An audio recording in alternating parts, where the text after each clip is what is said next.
Hello viewers, welcome to Twin Cities True Crime Tours with Taylor. I am your host, Taylor Nielsen. Today I'm going to be discussing the murder of the boss of the Irish mob in St. Paul during Prohibition, whose name was Dapper Dan Hogan. First, I'm going to mention something called the O'Connor layover system. There was a police chief, his name was John O'Connor. He made an agreement called the O'Connor layover agreement or O'Connor system, where criminals were allowed to stay in St. Paul as long as they met three requirements. One, they had to pay a bribe. Two, they had to check in with the police or with Dapper Dan, who was the liaison between the police and the criminals. And three, they had to commit no major crimes within the city limits of St. Paul. As long as they did that, they were allowed to live here in St. Paul, free of police harassment. Among the criminals who did were Alvin Creepy Karpis, John Dillinger, and Babyface Nelson, among others.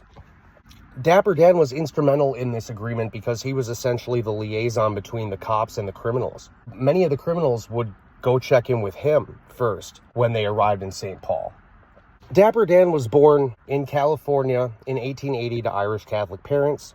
He settled in St. Paul in 1909. He ran all of St. Paul while Tommy Banks and Isidore Kid Can Blumenfeld, along with Edward Morgan, ran Minneapolis. Edward Big Ed Morgan. But Hogan in the 20s controlled all of St. Paul. Hogan was a fence, which is someone who specializes in selling stolen property. It's safe to say Dapper Dan was a pretty big deal and ran the city. He was considered one of the most resourceful criminals in the country. The Secret Service even surveilled him in 1922, and he responded with counter surveillance, so to give an indication of how big of a deal he was. He also laundered money from the 1922 Denver Mint robbery. He helped plan a 1924 robbery of the Chicago Great Western Railroad station in South St. Paul. The loot was $35,000. One of the participants, John Moran, later mysteriously died about a week after Hogan had visited him in USP Atlanta, the federal penitentiary in Atlanta. Two of the Hogan gang's girlfriends were murdered for fear of them ratting to the police. Their names were Teddy Dubois and Anne Grenville. On December 4th, 1928, Dapper Dan Hogan was the victim of one of the first car bombs in St. Paul. He had just finished eating breakfast at about 11:30 a.m. and was walking to his garage out back. He got in his new Page coupe, pressed the starter, and a bomb that was planted under the floorboards detonated, shattering a lot of his right leg, giving him serious injuries that he later died. He died about 9 hours later in the hospital from, after he refused anesthesia. He actually refused anesthesia for fear of saying something unintentional to the police. When Dapper Dan was in the hospital being treated for his injuries, there were over 100 of his friends, including policemen and gangsters and racketeers, who lined up to offer to donate Dapper Dan blood. He ended up dying about 9 p.m. that night on December 4th, 1928. The police considered the most likely suspect, and still consider the most likely suspect, to be his underboss, Harry Sawyer, real name Harry Sandlovich, from Lithuania. He went on to become the crime boss of St. Paul for a few years, right after Dapper Dan's death. I should also mention Dapper Dan ran a saloon called the Green Lantern Saloon, which Harry Sawyer became the proprietor of after Dapper Dan's murder.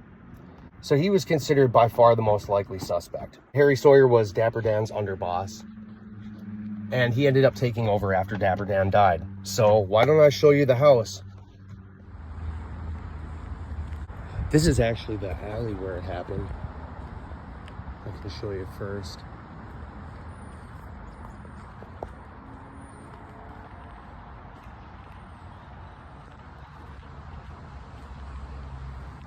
Damn, yep, this is where it was. And it's not the same building now, it's not the same garage. But this was the house. You can see the right side of in front of it. But this was where Dapper Dan was blown up on December 4th of 1928. I'll show you the front of the house now, but yeah, this is the alleyway where it happened.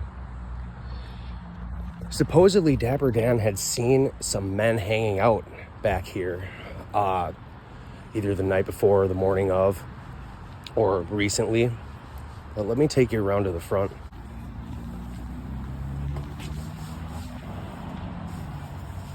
And we're at the corner of May Street and West 7th Street in St. Paul. But 1607 West 7th Street is the second one from the corner. It's this one right here.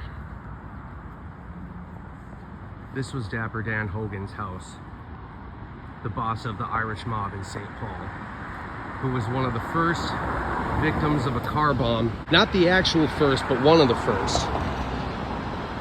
And actually what's interesting is that Bugs Moran, one of Al Capone's rivals, later stood guard right out here where I'm standing.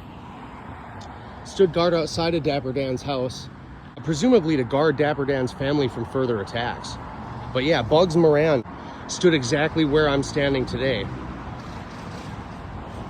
But yeah, this is the house. It's crazy to think the boss of the Irish mob lived here, but